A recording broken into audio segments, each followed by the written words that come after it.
Hello friends, આજે આપણે વાત કરીએ છીએ બાર સાયન્સ ચેપ્ટર નંબર 6 વિશે. આજના વિડીયો લેક્ચરની અંદર ચેપ્ટર નંબર 6ની 3 થિયરી શીખવાડવાની છે. ત્રણેય થિયરી આઈએમપી થિયરી કહેવાય છે અને ત્રણમાંથી મેક્સિમમ સ્કૂલોમાં એક થિયરી પૂછાતી જ હોય છે. તો સ્ટાર્ટ કરીએ તો સૌથી પહેલી થિયરી કહેવાય છે લેન્ઝનો નિયમ. લેન્સ નહીં, લેન્ઝનો નિયમ તરીકે ઓળખવામાં આવે છે. 2 માર્કની અંદર પૂછાય લેન્ઝનો નિયમ સમજાવો. આખી થિયરિકલ જ છે, લખાણ છે જ નહીં, એટલે લખાણ વગર તમારે એટલે મેથેમેટિકલ સ્ટેપ વગર આખી થિયરી તમારે સ્ટેટમેન્ટમાં લખવાની છે. તો જો આખા સ્ટેટમેન્ટ અહીંયા હું તમને મોઢે કરાવું. કઈ રીતે? તો કે ધારો કે આ એક ઘૂંચડું લીધું, અહીંયા મેં ગેલ્વેનોમીટર જોડી દીધું, જેને કારણે પ્રવાહ પસાર થયો કે ના થયો એ ચેક કરી શકાય. આપણે અહીંયા એક મેગ્નેટ લઈએ છીએ. આ મેગ્નેટનો N અને S છેડો હોય. તમને લોકોને ગયા વિડીયો લેક્ચરની અંદર શીખવાડ્યું હતું કે ચુંબકમાંથી ચુંબકીય ફ્લક્સમાં ફેરફાર, જેને કારણે ઘૂંચડામાંથી વિદ્યુત પ્રવાહ પસાર થાય, પરિણામે ગેલ્વેનોમીટર કોણ આવર્તન, આવું તો બધું શીખવાડેલું જ છે. હવેનો જે મુદ્દો છે ને એ અહીંયા થિયરી સ્ટાર્ટ કર્યો. તો સૌથી પહેલા લેન્ઝનો નિયમ સમજાવો પૂછાય. તો ચુંબકનો ઉત્તર ધ્રુવ ઘૂંચડા તરફ રાખી ઘૂંચડાની સાપેક્ષમાં ગતિ કરાવતા. પહેલો મુદ્દો શું બોલ્યો? ચુંબકનો ઉત્તર ધ્રુવ ઘૂંચડા તરફ રાખી ઘૂંચડાની સાપેક્ષમાં ગતિ કરાવતા ચુંબકના ચુંબકીય ફ્લક્સમાં ફેરફાર થાય છે. નજીક આવે તો વધારો, દૂર જાય તો ઘટાડો, એટલે ડાયરેક્ટ ફેરફાર થાય છે. પરિણામે ઘૂંચડામાંથી પ્રવાહ પસાર થાય છે. પરિણામે ઘૂંચડામાંથી શું પસાર થાય? વિદ્યુત પ્રવાહ પસાર થાય છે. પરિણામે ઘૂંચડું એ ચુંબક તરીકે વર્તવા લાગે, કારણ કે સોલેનોઇડમાં પ્રવાહ પસાર થાય, ચુંબકીય ક્ષેત્ર આવે ને એને કારણે ચુંબક તરીકે વર્તવા લાગે છે. ધારો કે ઘૂંચડાનો ચુંબક તરફનો છેડો S છે. મતલબ મુદ્દો આગળ કીધો, પહેલા આને નજીક લાયા, આમાંથી પ્રવાહ, આ જે પ્રવાહ થયા એને કારણે ચુંબક બન્યો અને ચુંબકનો ઘૂંચડા તરફનો છેડો કયો બન્યો?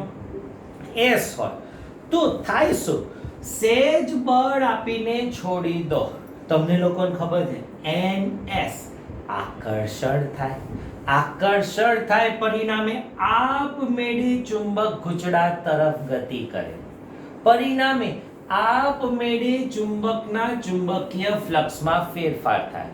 પરિણામે ઘૂંચડામાં આપમેળે વિદ્યુત પ્રવાહ પસાર થાય. કોઈ ખર્ચા વગર મફતમાં વિદ્યુત પ્રવાહ પસાર થાય.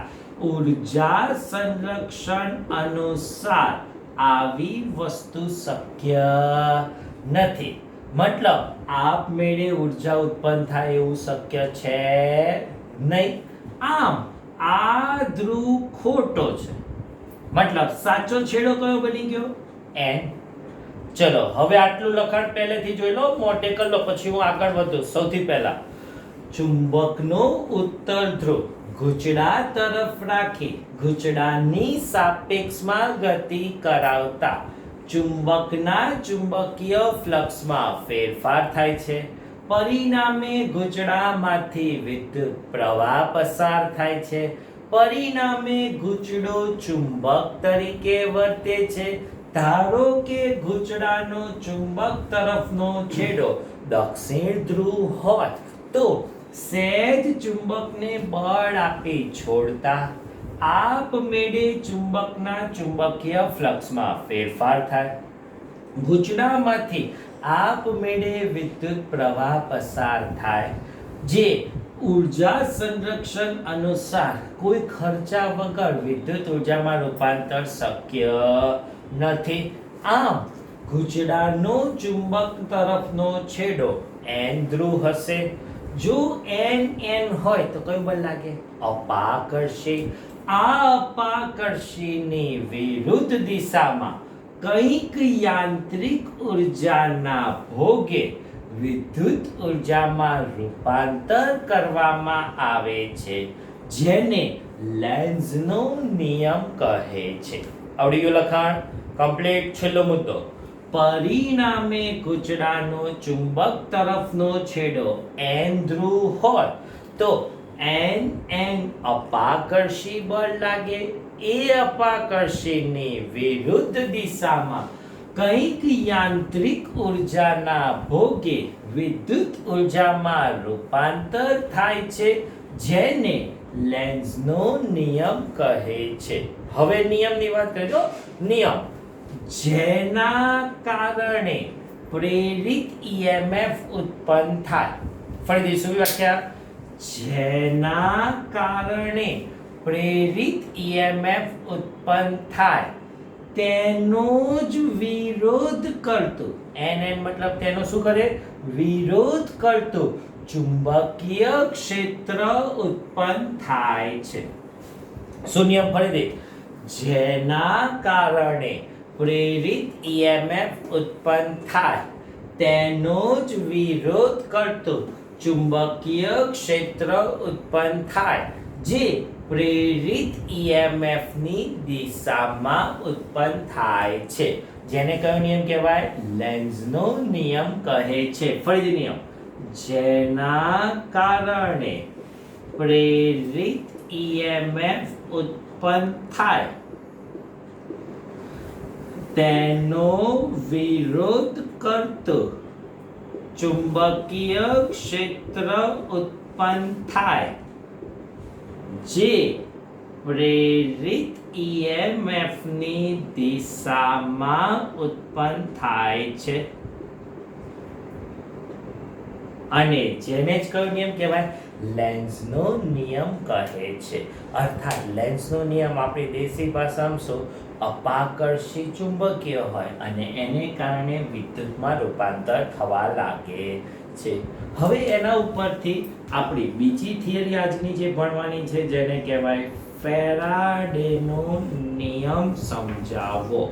જો વિદ્યાર્થી મિત્રો 2 માર્કની અંદર એવી પૂછાય છે ફેરાડેનો નિયમ સમજાવો, તો તમારે આ જ નિયમ સમજાવવાનો. ઓલું જે ચલાવ્યું હતું ફેરાડેના અલગ અલગ પ્રયોગો હતા. તો ફેરાડેનો નિયમ શું? વ્યાખ્યા: કોઈ પણ ગૂંચડામાં ઉદ્ભવતું સરેરાશ પ્રેરિત વિદ્યુત ચાલક બળ. ફરીથી વ્યાખ્યા. શું વ્યાખ્યા? કોઈ પણ ગૂંચડામાં ઉદ્ભવતું સરેરાશ પ્રેરિત વિદ્યુત ચાલક બળ તે ગૂંચડાના ચુંબકીય ફ્લક્સના ફેરફારના સમય દરના ઋણ મૂલ્ય બરાબર હોય છે, જેને કયો નિયમ કહેવાય? ફેરાડેનો નિયમ કહે છે. ફરીથી નિયમ. શું નિયમ? કોઈ પણ ગૂંચડામાં ઉદ્ભવતું સરેરાશ પ્રેરિત વિદ્યુત ચાલક બળ તે ગૂંચડાના ચુંબકીય ફ્લક્સના ફેરફારના સમય દરના ઋણ મૂલ્ય બરાબર હોય છે, અને જેને શું કહેવાય? આપણે ફેરાડેનો નિયમ કહે છે. મતલબ સરેરાશ ઓફ E બરાબર minus delta phi upon delta t લખાય. પણ વિદ્યાર્થી મિત્રો આપણે જાણીએ છીએ આપણને ડેલ્ટા ગમતો નથી. શું લેવું પડે? Limit delta t tends to 0 લેતા તો પ્રેરિત EMF તત્કાલીન પ્રેરિત વિદ્યુત ચાલક બળ એટલે પ્રેરિત EMF E બરાબર minus limit delta t tends to 0 delta phi upon delta t. મતલબ E બરાબર શું લખાય? માઇનસ ડી5 અપોન ડીટી. હવે જો વિદ્યાર્થી મિત્રો ખાસ ધ્યાન રાખવાનું, આ માઇનસ શેના માટે છે? તો કે ઋણ સંજ્ઞા લેન્ઝના નિયમની હાજરી સૂચવે છે. મતલબ આ ચેપ્ટરના બધા સૂત્રો આપણે માઇનસ આવશે અને માઇનસ આપણે કહીશું કે લેન્ઝના નિયમની હાજરી. લેન્ઝના નિયમની હાજરી મતલબ એન ઓલું અપાકર્ષી થયું, એસ જે અપાકર્ષી થયું એ હાજરી સૂચવે છે. આ ચુંબકીય ફ્લક્સ એક આંટા માટે હોય. જો n આંટા માટે હોય તો કે એકમ આંટા દીઠ ચુંબકીય ફ્લક્સ phi હોય તો n આંટા દીઠ ચુંબકીય ફ્લક્સ કુલ કેટલું મળે? n phi જેટલું મળે. તો પ્રેરિત EMF E બરાબર શું લખાય? તો કે minus d/dt of n phi લખાય. n આંટાની સંખ્યા, અચળને હું બહાર કાઢું તો E બરાબર minus n d phi upon dt, જેને સરેરાશ પ્રેરિત વિદ્યુત ચાલક બળ અને પ્રેરિત EMF સ્વરૂપનું સમીકરણ મળી ગયું. દાખલાઓની અંદર આપણે આ સમીકરણનો ઉપયોગ કરશો અને ફેરાડેનો નિયમ પૂછે તો આટલે સુધી લખો એટલે નિયમ પૂરો. છેલ્લો આવે છે એકમ. ચલો, વિદ્યુત સ્થિતિમાન પ્રેરિત EMF નું એકમ વોલ્ટ. પણ વોલ્ટ બરાબર શું આવે? જો અહીંયા નવા એકમો બનાવતો જોઉં છું. 1 વોલ્ટ ઉપર કેટલા બધા એકમો બનશે? વોલ્ટ બરાબર આપણે ભણ્યા હતા જૂલ પર કુલમ, ત્રીજા ચેપ્ટર. W બરાબર VQ, જૂલ પર કુલમ બરાબર આપણે ભણ્યા ન્યૂટન ઇન્ટુ મીટર પર કુલમ. હવે આપણે ભણીએ છીએ ફ્લક્સ. ચુંબકીય ફ્લક્સનો એકમ ગયા લેક્ચરમાં કીધો વેબર. સમયનો એકમ સેકન્ડ. વેબર પર સેકન્ડ થઈ જાય. વેબર ગયા લેક્ચરમાં ફાઈ બરાબર બા એટલે tesla into metre square upon second. તો પ્રેરિત EMF નો એકમ પૂછે તો જુદા જુદા અલગ અલગ વોલ્ટ, જૂલ પર કુલમ, ન્યૂટન મીટર પર કુલમ, વેબર પર સેકન્ડ અથવા tesla metre square upon second. આ બધા પ્રેરિત EMF ના એકમો દર્શાવે છે અને આ જ હતો ફેરાડેનો નિયમ. હવે એક્સ્ટ્રા, જો આ થિયરીમાં એક્સ્ટ્રા કામનું છે. કેમ? તો કે આપણે દાખલાઓની અંદર ઉપયોગ કરશું અને પ્લસ JEE નીટમાં આવા સૂત્રો આવે છે એટલે આપણે ભણાવવા પડે. ફાઈ બરાબર સૂત્ર શું? તો કે B.A અથવા બા કોસ થીટા. જો ચુંબકીય ક્ષેત્ર ખાલી બદલાતું હોય, જો કેટલીક વખત કેવું છે ખૂણા ના છે, ખૂણો અચળ હોય, ખૂણો 90 આપી દીધો હોય.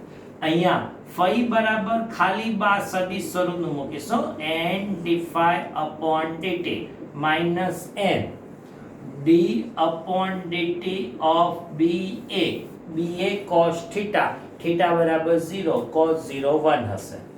જો ક્ષેત્રફળ અચળ હોય તો n a dB એટલે b2 minus b1 upon dt લખાય. n અચળ મતલબ માઇનસ dB upon dt. ચુંબકીય ફ્લક્સના ફેરફાર ભાગ્યા સમય એટલે આપણે લખી નાખ્યું b2 minus b1.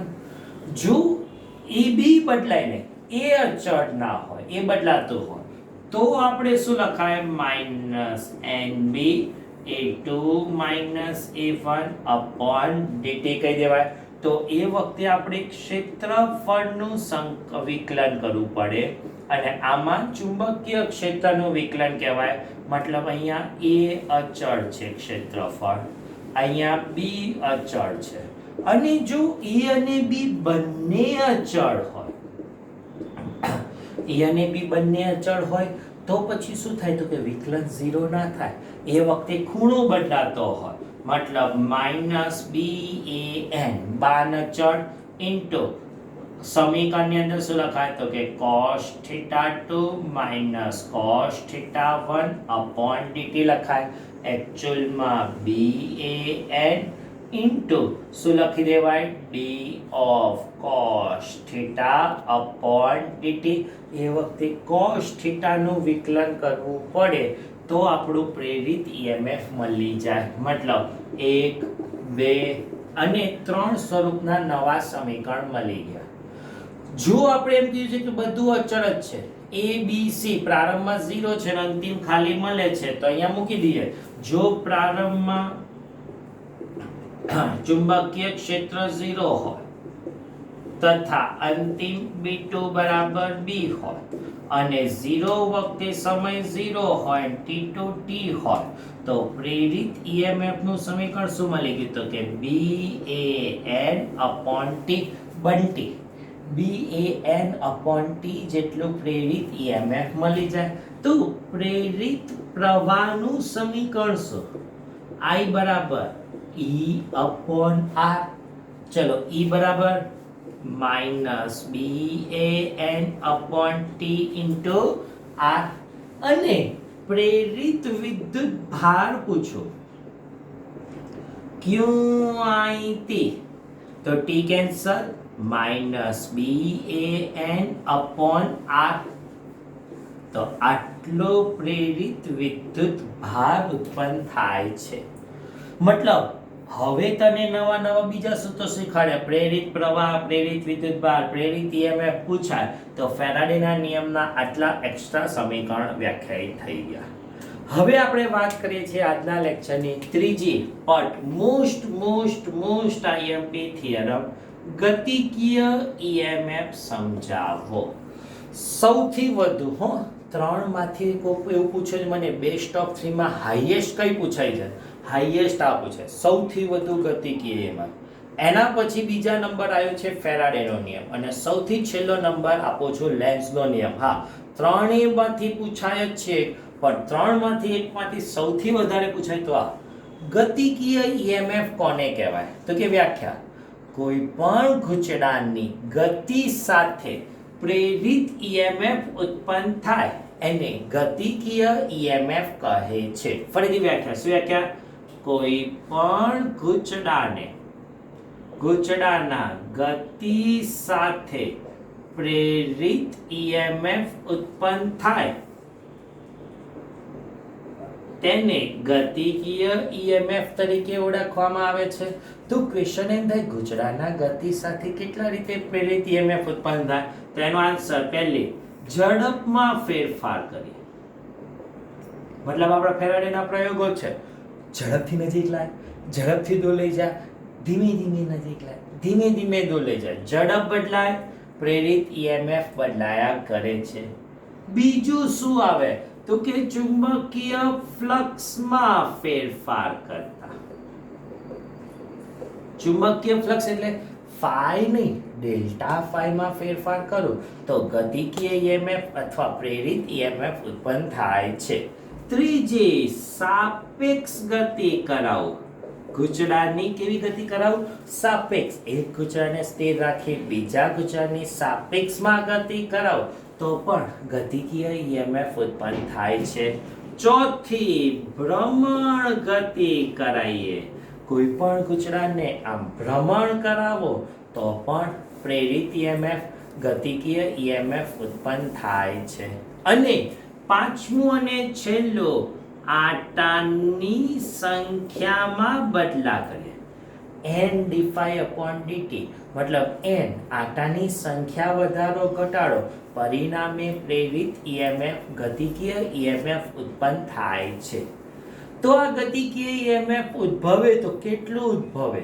એ સમજાવવા એક યુ આકારની નળી લેવામાં આવે છે અહીંયા વિદ્યાર્થી મિત્રો થોડુંક બે મુદ્દા લખાણ છે આ આકૃતિનું પછી બધા મેથેમેટિકલ સ્ટેપ એક સૌપ્રથમ યુ આકારની નળી લેવામાં આવે છે અંદરના ભાગમાં ચુંબકીય ક્ષેત્ર ચોકડી વડે દર્શાવો ચોકડી મતલબ શું કહેવાય ચુંબકીય ક્ષેત્ર ક્યાં ઉદ્ભવે છે અંદરના ભાગમાં ઉદ્ભવે ડોટ કર્યું હતો બહારના ભાગમાં ઉદ્ભવે અહીંયા એક L લંબાઈનો સળિયો લો છું ચલો કેટલો સળિયો લીધો મેં L લંબાઈનો સળિયો આ સળિયાને આ દિશામાં v વેગથી ગતિ કરાવું છું જો સળિયો છે સળિયાને આમ ચુંબકીય ક્ષેત્રમાં આમ ગતિ કરાઈએ મતલબ આમ ગતિ કરાય કેટલા વેગથી v વેગથી ગતિ કરાઈએ તો કેટલું પ્રેરિત EMF ઉદ્ભવે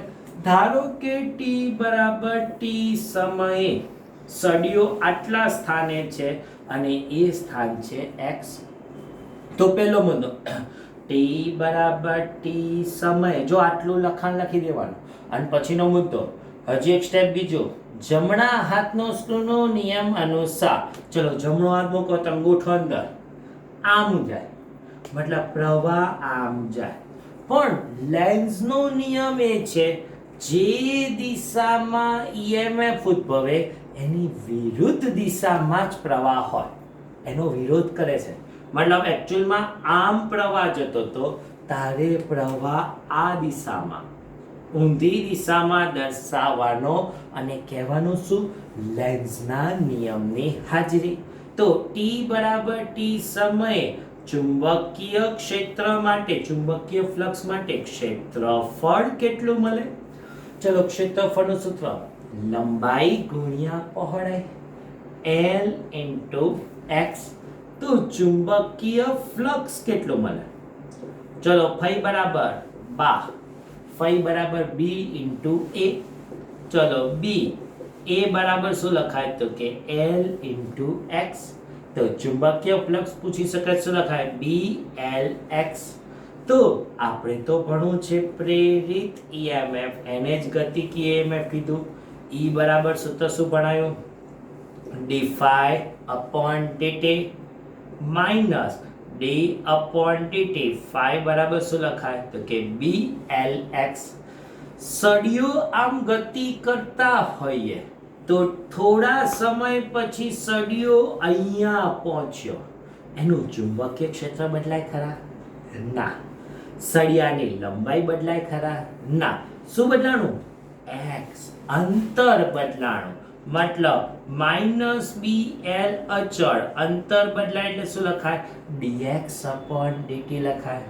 પણ dx upon dt અંતરનું સમયની સાપેક્ષે વિકલન, એ આપણને વેગ દર્શાવે. તો પ્રેરિત EMF નું સમીકરણ પૂછે, શું લખાય? ગતિકીય EMF E બરાબર માઇનસ બાવલા BLV જેટલો ચુંબકીય અને પ્રેરિત EMF ઉત્પન્ન થાય છે. તો 2 માર્કની અંદર મોસ્ટ IMP થિયરમ પૂછાય, ગતિકીય EMF સમજાવી, ગતિકીય EMF માટે બાવલા સૂત્ર તારવો. તો તારે અહીંયા સુધી તારવવાનું. તો આજના વિડિયો લેક્ચરની અંદર આપણે અહીંયા સુધી રાખીએ છીએ. Thank you very much.